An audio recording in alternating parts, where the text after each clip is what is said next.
కోడిగుడ్డు మంత్రిని మీరు డావోస్కి ఎందుకు వెళ్ళలేదంటే అక్కడ చాలా చలిగా ఉంది, మేము డావోస్కి వెళ్ళలేమని చెప్పే పరిస్థితి మనందరం చూసాం.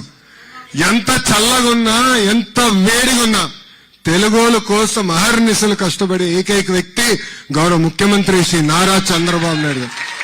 నేను ఈరోజు ఛాలెంజ్ చేస్తా ఉన్నా, లోకేష్ వస్తాడో లేకపోతే వాళ్ళకి మిత్ర బృందం వస్తుందో లేకపోతే వారు చెప్పినటువంటి వారు వస్తారో, నేను దావోస్ వెళ్ళినప్పుడు అక్కడ చలిగా ఉంటుంది కాబట్టి మేము వెళ్ళట్లేదు అనేటువంటి మాట ఇదే లోకేష్ ఇదే ప్రపంచ వేదిక మీద ఇదే జూరిక్లో దావోస్లో ఏదైతే నిన్న ప్రకటన చేశాడో, నా మీద ఆరోపణ చేశాడో, అది కానీ నిరూపించేటువంటి ఆ శక్తి ఆయనకు ఉంటే, నేను మాట్లాడినట్టుగా ఎక్కడన్నా ఆ విజువల్ చూపిస్తే, నేను ఆ మాట అన్నట్టుగా ఎక్కడన్నా చూపిస్తే ఈ రోజే చెప్తున్నా, ఈ రోజే నా లాస్ట్ డే రాజకీయాల్లో.